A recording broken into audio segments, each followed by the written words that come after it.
What's up, guys? Back for another Facebook group Rant Fridays. Let's recap how this is going to go. You should know the formula by now. I go inside Amazon seller Facebook groups. I offer commentary in 5 different parts. Part 1, I go on a crazed rant. Part 2, I stir up unnecessary drama. I say things I shouldn't say.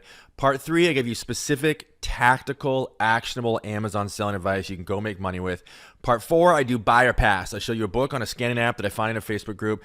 I tell you what I buy it or pass on it based on the data I see in the scanning app. In part 5, I give you life lessons disguised as Amazon lessons. I get a little bit deep, a little bit philosophical. Let's get into it.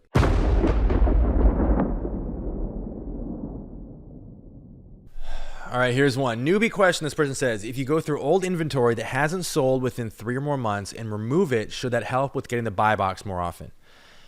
So first of all, I don't even care if I get the buy box more often, so that's not even why I'm focused on this question. What is interesting about this for me, I might put this in the drama section or the rant section. I'm not sure yet. This is what's driven me crazy about this book flipping term. That people get in this business thinking they are in the business of, quote, flipping books. Now, I heard a real estate guru some time ago, some years ago, and he was asked, hey, he was in like the house flipping, niche or whatever. And he was asked, hey, what's the number one mistake people make with flipping homes? And he said, the number one mistake with people flipping homes is flipping homes. He said the number one mistake in house flipping is people adopting the identity of house flippers. He said that's the single most destructive mindset you can get in. He said you're not flipping anything. You're taking an asset, you're adding value to it, and you're finding a buyer. But the word flip plants this idea in people's heads that it's like this quick, transactional, like it's almost like a get rich quick kind of undertone to it, right?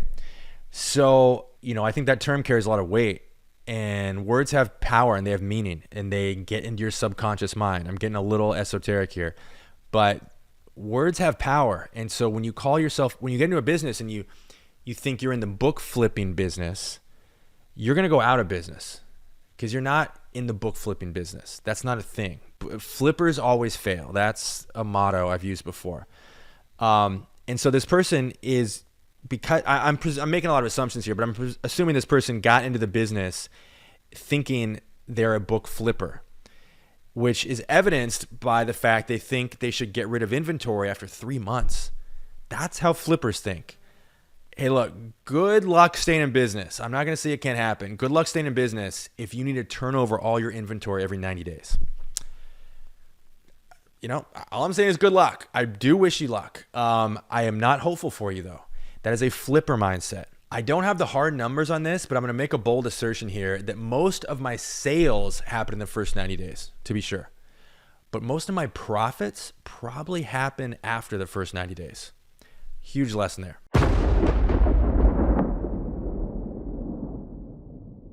Okay, I'm going to go slightly controversial here. So the person asked, have you seen these not for sale books? They say not for sale, these off limits. And they post some, let me see if I can pull up the photos here. So these are basically advanced reading copies, uncorrected proofs. And they somewhere on the cover art, they will say not for sale, advanced reader's copy, not for distribution, et cetera, et cetera. So you're going to encounter these quite a bit. If you are newer, if you're not, you know what I'm talking about. So here's my thought on this. And this is where some people would part ways with me on this particular one. I would say 90+% of the time, yes, do not sell a book that is an uncorrected proof or an advanced reader's copy, or if it in any way says not for sale anywhere on the cover art. I agree with this person, or actually everyone here weighed in. I think I just checked the comments. Everyone seems to be in agreement, like, yeah, you should not sell this. However, it's not always that simple. Occasionally, and I'm not going to say this is common, but occasionally the detail that says not for sale will be kind of hidden on the back. Or it'll be somewhere on the back cover. Like if it's on the front cover, I'm going to go ahead and say always, I'm just not going to sell it, right? If it's on the back cover, eBay's fine, but not on Amazon. If it's on the back cover, I start to be willing to negotiate with myself on this rule. And what I mean is sometimes, not often, the text that will say not for sale or advanced copy or uncorrected proof will be very subtly kind of buried on the back. Now, this is not the case for any of the big publishers, but for some small presses, you'll see this. And in which case, what I will do, and again, I'm going to go ahead and say like 90% of you are going to disagree with me on this, but I'm telling you, I've done this for years. Never had any issues. I'm going to put the FBA sticker right over that, covered up, and I'm good to go. Now, what would the argument against this be? I don't really know. I think people had the sense that somehow it's dishonest, but it's the content of the book is the same. It really depends on the artwork and how different the artwork is from the actual copy that the buyer intended to be getting. If it's significantly different, of course, I'm not going to do that. Like the guiding principle here is you never, ever deprive the customer of any value, right? Ever. In those rare instances, and I said 90%, it's probably more like 99% of the time, it's not going to work. But like say like 1% of the time, really the only distinction between the advanced copy or the promo copy and the regular copy is some microscopically different artwork. I'm totally fine putting an FBA sticker over it. It's a victimless crime. It is a tree falling in the forest with no one to hear it. It is inconsequential to the buyer. It is truly a zero impact move. So, and I stand by that. But again, it's rare. But I just want to be clear. When you read stuff like this, you just think, I can't ever. Well, almost never. But sometimes you can.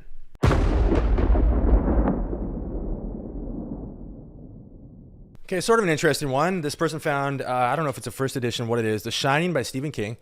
And this person said, I have a quandary. Scoutly says the profit of $8, but Abe Books has it listed at $750 and $2,500. The copy is not signed. Okay, look, always a mistake in my opinion, to look anywhere other than Amazon. If you're selling something on Amazon, the only price that matters is the price on Amazon. You should never get distracted by prices on eBay. You shouldn't get distracted with prices, especially on Abe, because that's for antiquarian booksellers. It's a whole different world.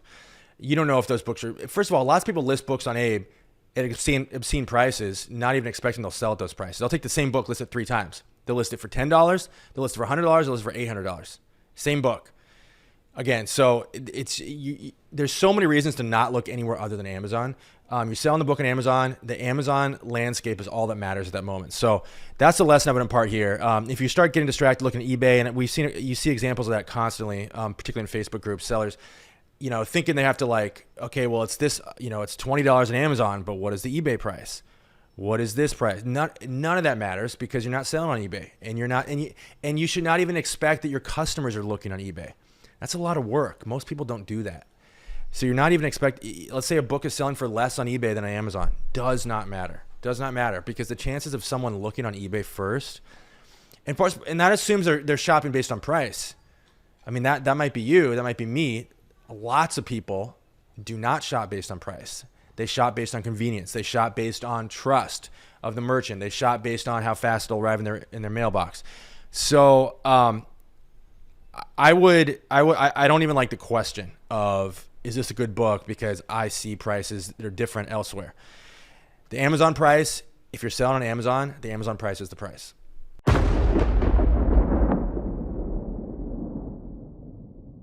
Okay, buyer pastime. This one is really easy. You've got a person here, they have a book. The lowest price overall is $30.96. Their buy cost is $2.99. The app says $4.99. They say up here, it says it's actually $2.99. Sales rank 723,000. This is a classic example of a fantastic book that you could sell. I have almost nothing to say about this, and certainly nothing bad to say about this. If I was paying $2.99 for this book, I would not hesitate to run up to the counter with this book. Nothing bad about it. This is an example of a true home run. So I almost didn't make an example out of it because there's really no lessons here, but I realize a lot of people get really cagey and weird about, I don't know what. Maybe if they're paying $2.99, they think they need to 10x their money. This person had a question about the discoloration. I mean, look, it's a used book. You don't need to overthink it. Nothing about this is bad. That's a normal blemish you see here that you would see on a normal used book. Nothing unusual here. You have to get comfortable with selling used products if you're going to sell used products on Amazon. So condition, not an issue in the slightest. Everything about this book is great. Home run.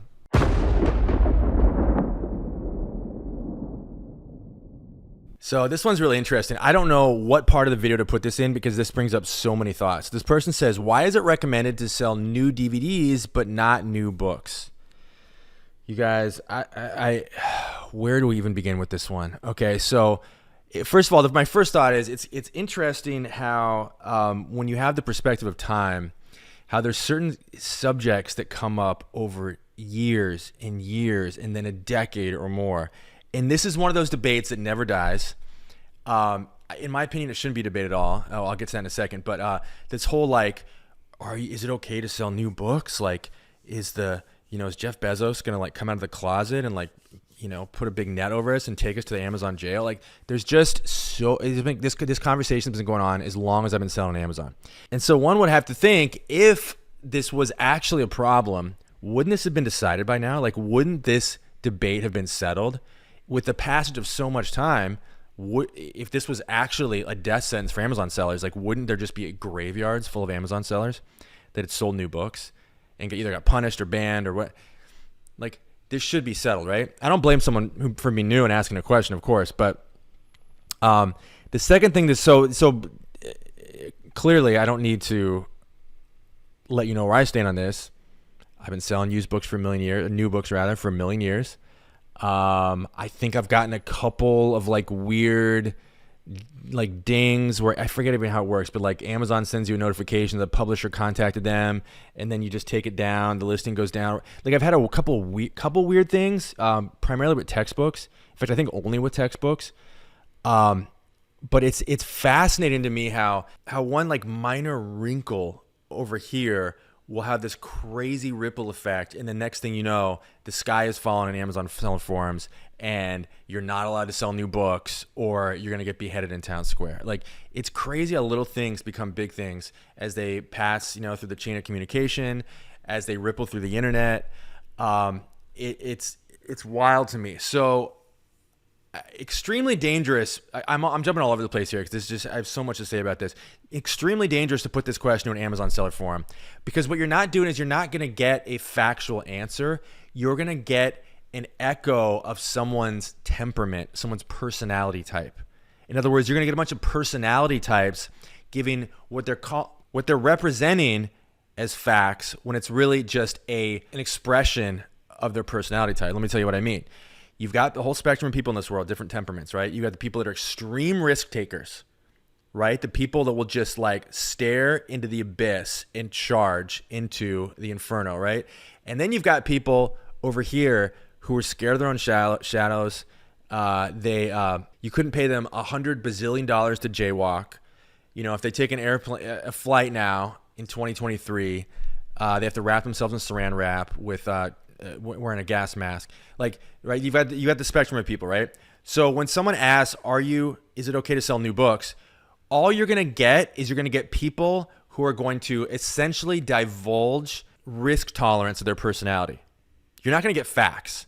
You're just going to get the extreme risk takers are going to be like, who cares? Whatever, sell whatever you want. I've been selling them, it's fine. Like, maybe I might be interpreted as being towards that end.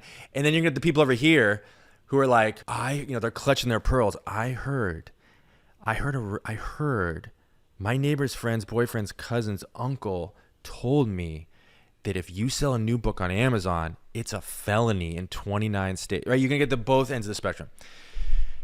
And I'm not going to say neither is right, because somebody ultimately is right. The people who are right the ones who actually put skin in the game, actually practiced what they're recommending or what their advice is.